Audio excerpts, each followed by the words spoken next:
I'd be interested. So, two levels of feedback really from that. One,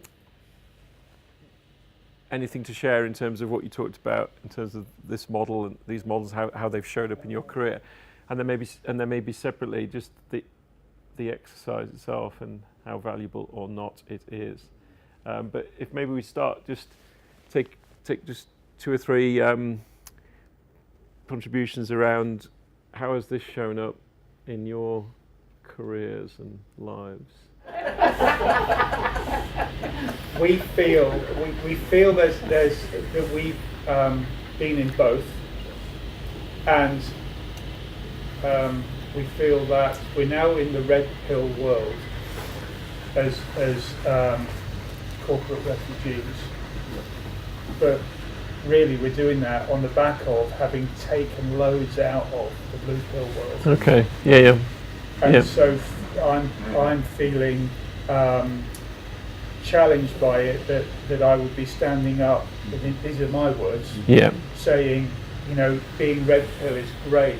And I'm standing here because I've really taken a lot out of the world. Yeah, fair point. It's a good point, and I share that. I benefited a lot in that world and learned a lot and met a lot of good people. So, yeah, we're not saying it's evil. We're not saying it's wrong. We're just inviting people to review and choose again where they want to be today and tomorrow. Yeah. But it's a fair point. I mean, part of the drama of this is to present it in a slightly polarized way. Yeah. So there is an element of that's part of the drama of it. Of that as well in corporate life. I talk about British Gas and Cadbury Schweppes being blue pill, but there were pockets of this, and I think somebody used that phrase earlier, that there were bubbles of red pill that sort of appeared at times, particularly around change projects, because even the blue pill world reckoned that you needed a bit of this in certain situations, and so in my language, it tolerated bubbles of this, but then it always made sure it burst them at a certain point, because that needs to be seen to prevail. But you can get pockets of this coming up, and you can. I mean, my corporate career was really all about. I talk about jumping from the lily pads, jumping across the lily pads to try and find pockets of this, but then realising it was sinking again, jumping again, and eventually feeling the only choice left I had was to jump out the whole thing. But that's personal experience. Not everyone's going to have that. We talk about the story, and part of this is authoring a story and putting yourself into it and finding an authentic version of that. And I'm sharing with you my story. It's not your story. But do you not think that the coaching world, a lot of us have experimented with red pill as part of becoming coaches? That part of this shift is actually also part of the reason why coaches in the last 15, 20 years have appeared and have been endorsed by corporate life. Yes, come in, help us. We know you think a bit differently. We don't really get this coaching stuff, but maybe we're experiencing the limits of our blue pill world. And I think there's a parallel with I suppose the most political I get with this is that to me, the rise of people like Donald Trump is associated with the lack of faith in this. So when Donald Trump criticised Hillary Clinton, he basically went for her as the champion of the blue pill world and said, that's why we can't trust her, that's why you can't trust her, because she represents everything of the establishment. So if you don't want that, vote for me. So it's an anti sort of vote. I'm not saying he's a red pill leader. I'm just saying he's seen an opportunity to present himself at this time as an alternative to that which you don't want more of because you're sick to the back teeth of it. So the real purpose of the model and the language is about giving people something to work with and talk about and raise awareness. So we can agree with it, we can disagree with it, but by talking about it, we're finding a way to share. So when we do MBTI, right, and we all come out with different letters and colours, whatever, and we talk about that, it helps because somebody's given us a language that allows us to depersonalize this, and so what I'm hoping to provide is a model, a language. Let's talk about it. Now I'm willing to step in and say, here's a view, right? But I'm also willing to step back and listen to a different view. But I want to have the conversation, right? Because I think now is the time to have that conversation. Time is always a challenge with these sessions because it's typically a half-day session. So, but any feedback like that would be helpful as we and I continue to refine it. So I'm going to move it on now then from the theory to the practice. So Einstein said, in theory and practice are the same. In practice, they're different. We've done the theory, but we know as coaches that they don't change and we don't change because we get a new model and we get the theory. We know that it needs more than that, and we also know that, the point that we had earlier about who are we to take on this challenge or to position ourselves to take on this challenge, and the potential sort of overwhelm that you can feel in that situation. So this is a parable, the parable of the starfish on the beach. How many of you have come across that? Yeah. So I love this parable just because it's about empowerment and it inspires me. So the parable is that there's been a storm out at sea and thousands of starfish have been washed up onto the beach. And the morning after, there's two people on the beach. One of them's a young boy and one of them's an older man. And the older man is watching the boy because the boy is walking on the beach, and every so often he bends down, picks up a starfish, throws it into the sea. And he walks on a few more steps, bends down, picks up a starfish, throws it into the sea. And the older man's watching this go on 20, 30 minutes, getting curious, and he goes up to the young boy and says, "What are you doing?" And the young boy says, "I'm saving the starfish." And he says to him, "Well, look at all the starfish. There's thousands of these starfish on the beach. You're never going to save all the starfish." And the boy bends down, picks up another starfish, throws it into the sea, and says, "I just saved another one." So it's a parable about empowerment and making a difference and choosing to act in a situation where it looks a bit pointless, maybe. Again, depending upon the mindset you have about how change happens and whether your contribution is significant or whether we're waiting for the big bulldozer of change to come along and gather up all the starfish and throw them back into the sea. If you believe, as I do as a coach, in systemic change being triggered by individuals who have the crazy idea of saving the starfish, and that maybe their acts inspire others, and that together, one day you wake up when all the starfish have gone, then that's the mindset that I'm wanting to appeal to with you and with the leaders of business that we engage, is your leadership does make a difference. You can save your starfish, and by the way, you could start now. And maybe if you did that, you'd feel better than picking up the paper every day, reading all these stories that have been spun around you that make you feel like you can't do anything and make you feel like it's just too big and there's no point. So I like that just as an empowering shift from, as say, the theory of something to the action. A couple of quotes that I use in the book. one from Durant, we are what we repeatedly do. Excellence is not an act, it is a habit. And David Marquette, the author of a great book called Turn the Ship Around, and he says bosses think their way to new action, leaders act their way to new thinking. So the old man sat watching, thinking how it's impossible to save the starfish, versus the young boy acting. And if you keep acting and you keep creating new habits, maybe that changes your thinking over time. Because maybe by that you challenge some of your prejudices and your preconceptions through getting real feedback from action.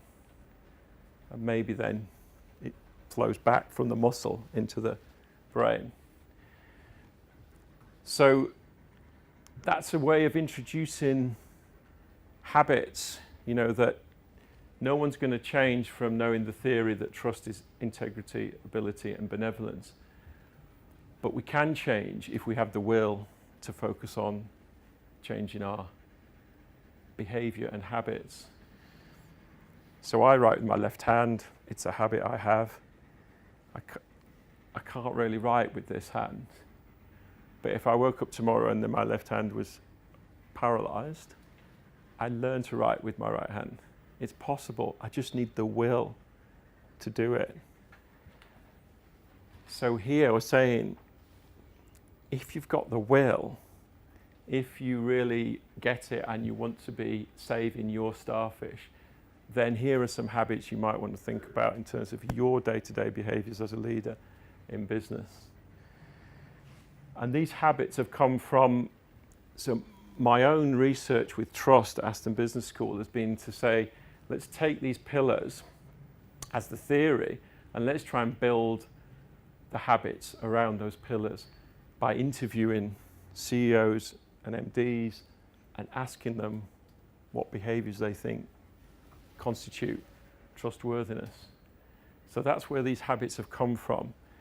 They're not just habits that sort of have been dreamed up one evening over a glass of red wine. They are the product of many, many conversations in an academic environment. And that research is sort of ongoing at Aston. So what are the 9 habits? We've got 3 under ability, 3 under integrity, 3 under benevolence, loosely associated with these pillars. Now we've said that in the red pill world, you still got to deliver. Paul Polman still needs to improve those profit margins. You have to keep delivering. That's not going to change. And we need to help other people deliver, which we call coaching. Because in the blue pill world, you tell them what to do. The red pill world, you coach them because they don't want to know how you do it. They want to work out for themselves how they deliver great results. So coaching is part of that ability to deliver and help others deliver. And then doing it day in, day out, Monday, Tuesday, Wednesday, Thursday, Friday, consistency. Nothing kills trust like unpredictability. Now, when I was brought up as a leader in British Gas, Cadbury Schweppes, there were leaders who role modelled unpredictability to me in the blue pill world because it's a way of keeping people on their toes. Yeah, it's a way of keeping people on the toes. And it works if you want to use that style of leadership, but it kills trust and it invites fear. So being consistent, it might be boring, but it works in terms of trust. Integrity. We need to be honest. Now we know that, don't we? And none of us in this room are going to get arrested sort of Nick Leeson style for embezzling organisations out of billions of pounds. But this level of honesty is a ruthless level of honesty that the red pill world demands. So what my generation called white lies, gamesmanship, exaggeration, it's okay in the blue pill world. It's not okay in the red pill world. It is ruthless around honesty, around the tiny sort of aspects of that. And British Cycling, if you wanted an example of how ruthless the bar is around honesty now, how ruthless we got about it, that British Cycling is at the moment really under the spotlight here. An organisation that touted itself as a red pill in this sea of corruption in cycling. And then all it takes is one jiffy bag of unknown content and we're all on it. Told you so. Told you it was too good to be true. So that's where we are with honesty. It's ruthless around that in this environment. Being open. So Brené Brown, God bless her, fantastic work. She's brought this word vulnerability into the open, and being open is underpinned by vulnerability and being willing as a leader to show up as a human being, warts and all. Why do we need that now of our leaders? Because again, when I was trained as a leader, they told me not to show weakness. As an alpha male, don't show weakness, because they want to look up to you as some perfect sort of mythical leader. And I'm going, yeah, but it isn't really true, is it? Back in those days, if I'd have revealed that, it would have been seen as a weakness in the blue pill world. In the red pill world, it's great because you think I'm one of you if I do that, because you know that you're not perfect. And you want me to be one of you now, not one of them. So being vulnerable, showing vulnerability is part of that. I had a really good experience of this. Well, good, I don't know if it was good, but I had an experience of this recently. So as I shared at the beginning, my co-author Ian Day in Challenging Coaching, massive heart attack, clinically dead for 20 minutes, ends up in a coma.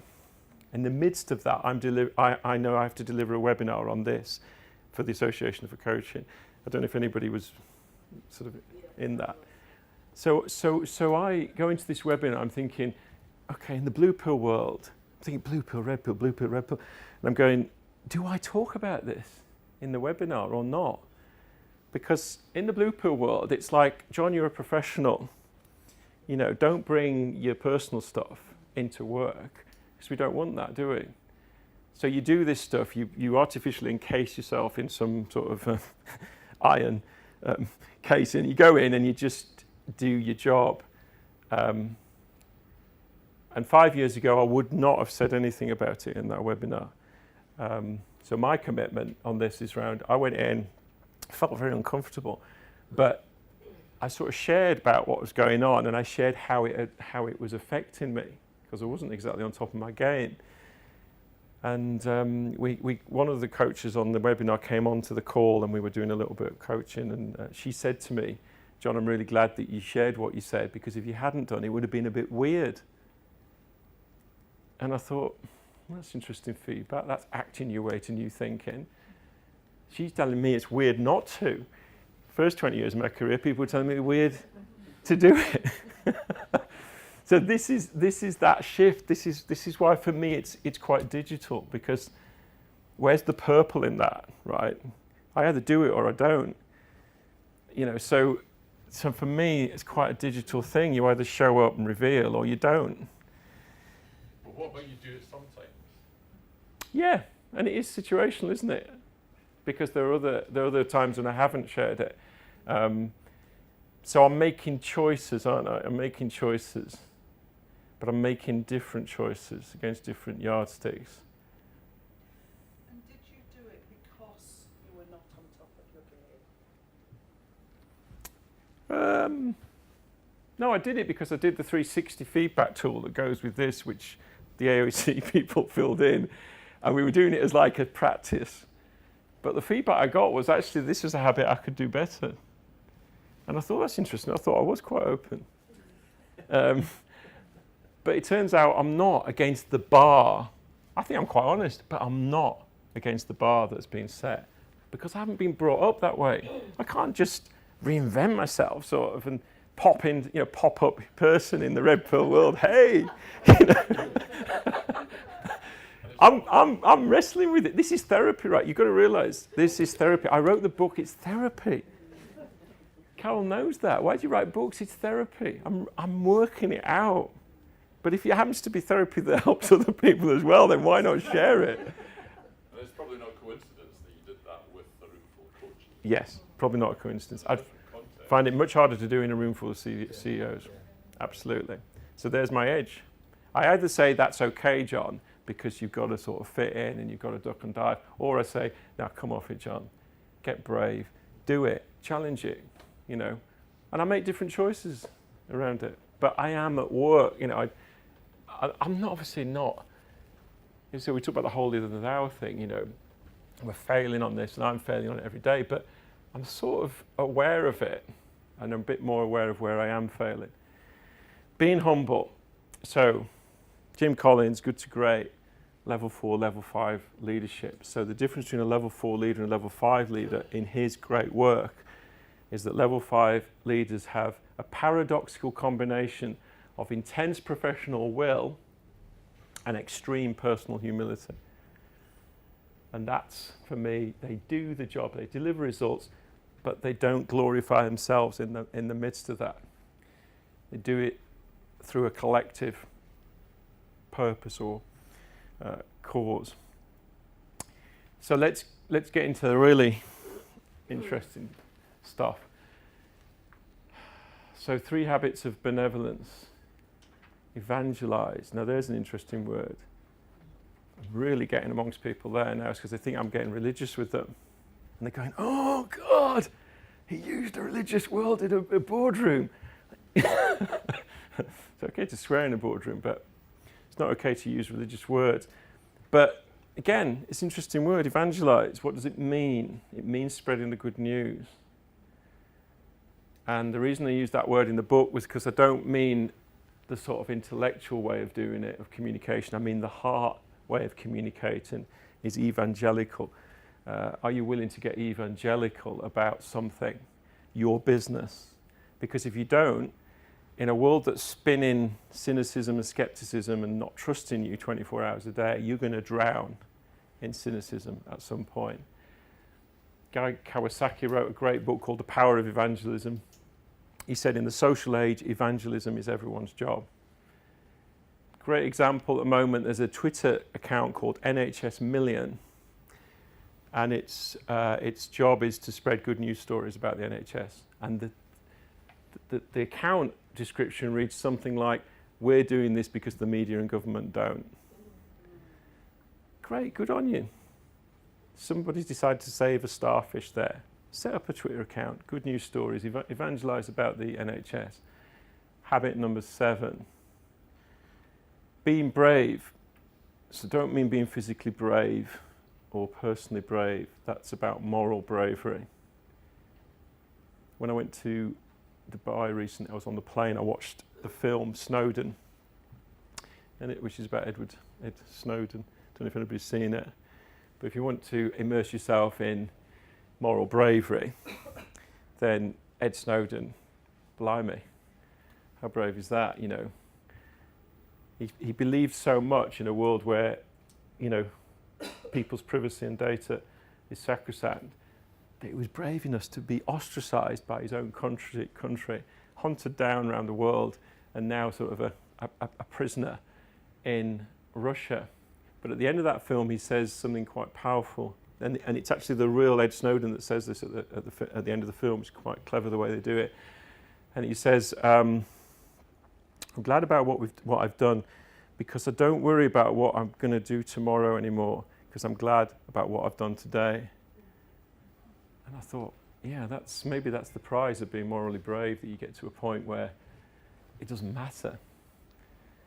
They can do to me what the heck they want because I've already lived it out sufficiently for my own goodness and my own sort of sanity.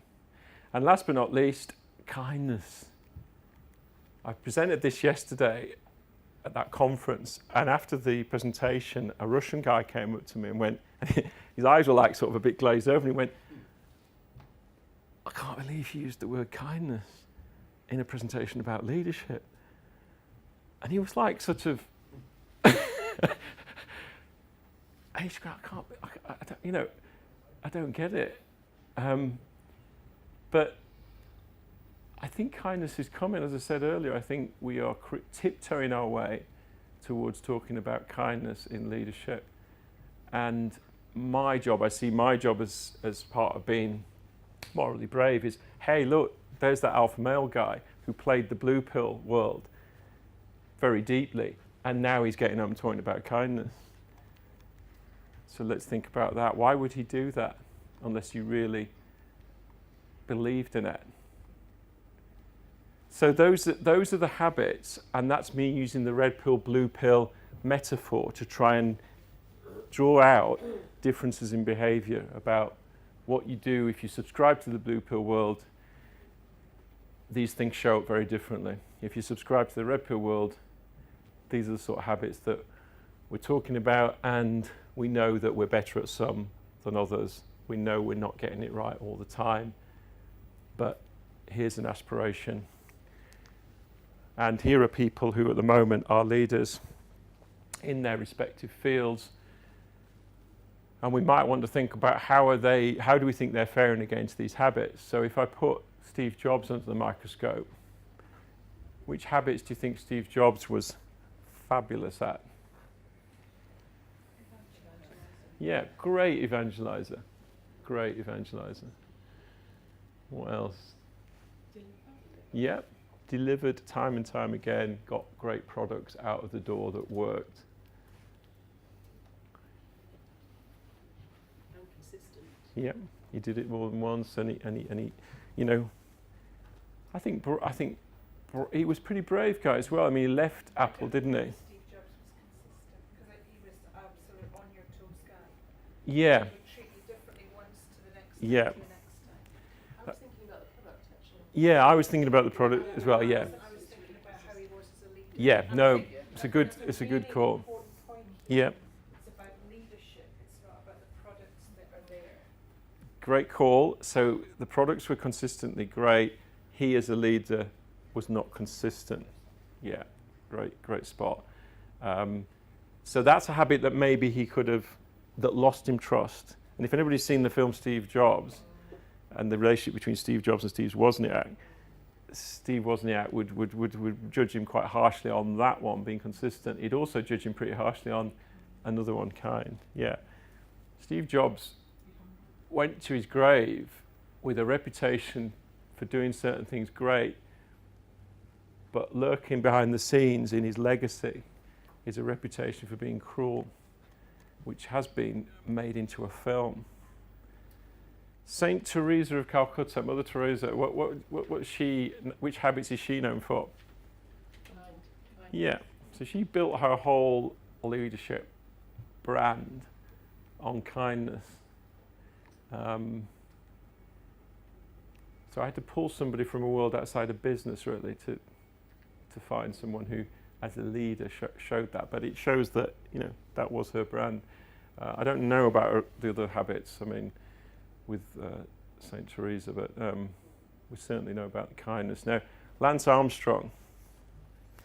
Which habits was he and is he great at? Pardon? Deliver, yeah. He won the Tour de France 7 times. What did you say, Carol? I just said deliver with drugs. Yeah. Consistent. Consistent, yeah. And he had ability. He had ability. He set up the Lance Armstrong Foundation, which has gifted millions to charity. Actually, you could say, that's quite a kind thing to do. But brought down by one habit. Maybe he thought he would never get caught out. And in the blue pill world, a lot of people never got caught out because we didn't have the transparency to catch them out. So they thought, I know I can win this, but I'm going to sacrifice that habit in order to win. Harder to do in a red pill world, as British Cycling is currently grappling with. And the Donald. We've got to have the Donald up there. Which habits would Donald Trump's followers say he is great at? Consistent. Open, honest. Evangelize. Not humble. Maybe not humble. It's awesome. Pretty brave. Pretty brave. Hopefully not going to deliver, but he's having a good go at it. So it's interesting, isn't it? When you put him against it, actually you can sort of see why, for those people that are hungry for something different, something that's more trustworthy, he actually in some areas scores well. We tend to judge him intellectually in that we don't agree with his policies, but this is as much about emotion as intellect. Isn't it interesting that that's not misses all those habits, miss the content? So someone like Trump, or you could maybe even get some other leaders with different agendas, could have all those habits, but you might not agree with the content. Yeah. Yeah. And I think one of the comments I heard after the Brexit referendum was that it was the first time that culture trumped economics. What the politicians say now, we're into identity politics. It's not about left and right and policies. It's about identity. Who are you? This is about who are you. It's not about what policies do you have as a leader. What is your sort of, you could have all sorts of content behind that. But this is about who are you as a person. And people, whether we like it or not, are seeing him as on balance, a lot of people are saying, we'd rather have a bit of that, more of that, than a bit less of the other. I think it's because most of his followers would say he's completely honest. They say the same about Farage. They say it as it is. Yeah. Reassuringly amateurish. Possibly that. Never been in politics in his life. Doesn't know what he's doing. Like a lot of us don't know what we're doing. But the mistrust of politicians is so great that anybody who can stand up there and say something different and be convincing will of course attract. But also you could be honest. You might not like what he says, but he's being honest. I don't know if I'm saying, but you could be honest, but not agree with the not message. agree. Oh whereas, yeah, absolutely. Yeah. So when people say, people are interviewed about why did I vote for Trump? Well, he talks like we talk around the kitchen table. But what about his policies? Oh, I don't know about that, but he sort of seemed like he sort of talked like one of us. That they're actually, the wisdom of crowds is like they're sending a message about identity rather than expertise. Michael Gove made that comment in Brexit about we don't need those experts anymore, or something to that ilk. And it sort of hit a chord. Why does it hit a chord? Because if you go back to those pillars, experts are people with ability. If they're not benevolent, that is a threat to us, because we now think they're going to use their ability to game the system in their own favour. So why would I trust them? In fact, I'd rather have a dumb person in there, because at least they're not clever devils. Yeah? I'd rather have a dumb devil in there, because clever devils really worry me. If they haven't got your expertise as a threat to me, unless I trust that you are going to use it in the broader interest rather than simply max out on your own personal terms. It makes me wonder about what happens when they're under stress. So, using Hogan language, derailers. Because we all have this kind of bright side and dark Yes. side. And some of this feels quite binary. And actually we all have a bit of this in every way. And then what happens when we're under pressure? Yes. So with Lance Armstrong, for example, is he a dishonest person, or was he so driven by the deliver that he became dishonest? Like an overplayed strength. Yeah.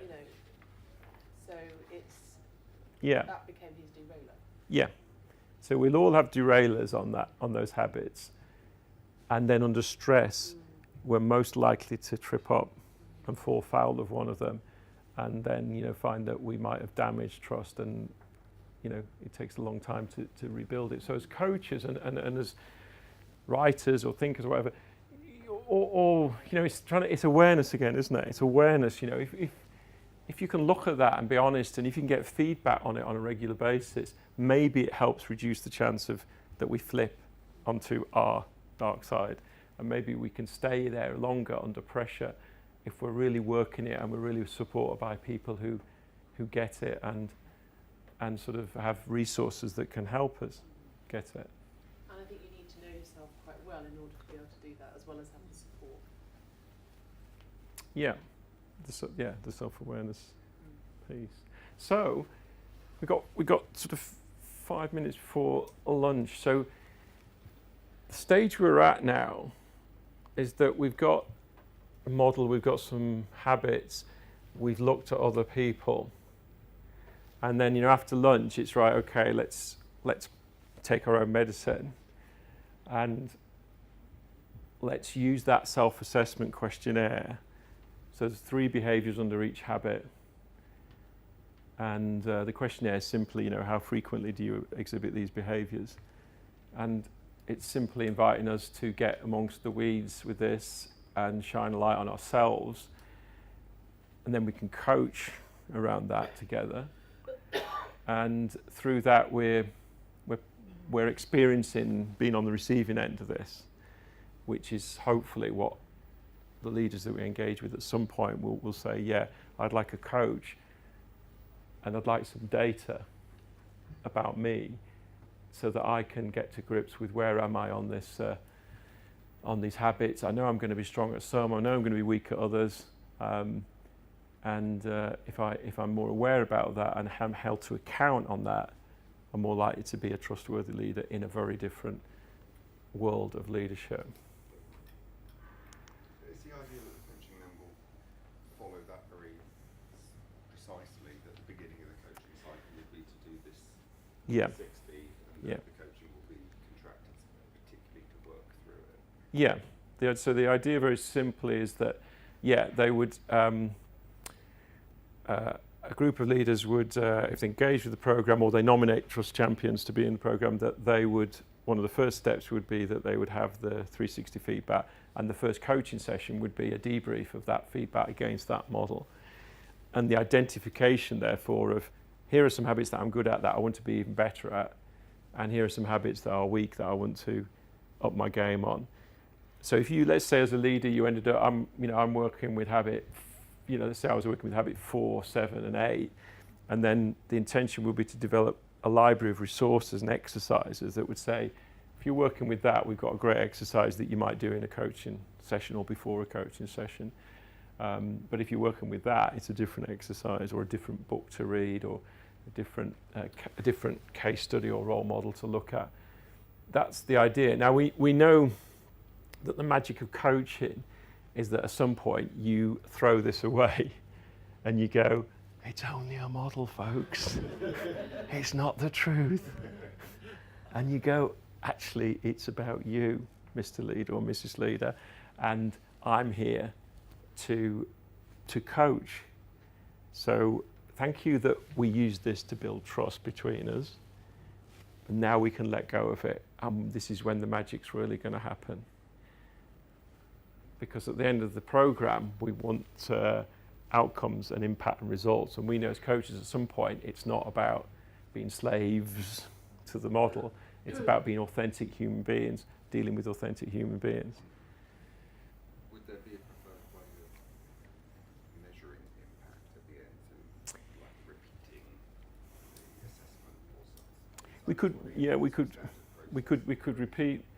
The intention would be to repeat the 360. But also the intention with the overall programme is to establish some triple bottom line goals here that become the focus for the collective outcome for that business. So results, relationships, reputation, what can we develop as measurable goals here that the whole programme could contribute to. That's the sort of thinking, Neil. I mean, we haven't done this yet, and we're still, creating it, but yeah, you've got the idea of how we would start.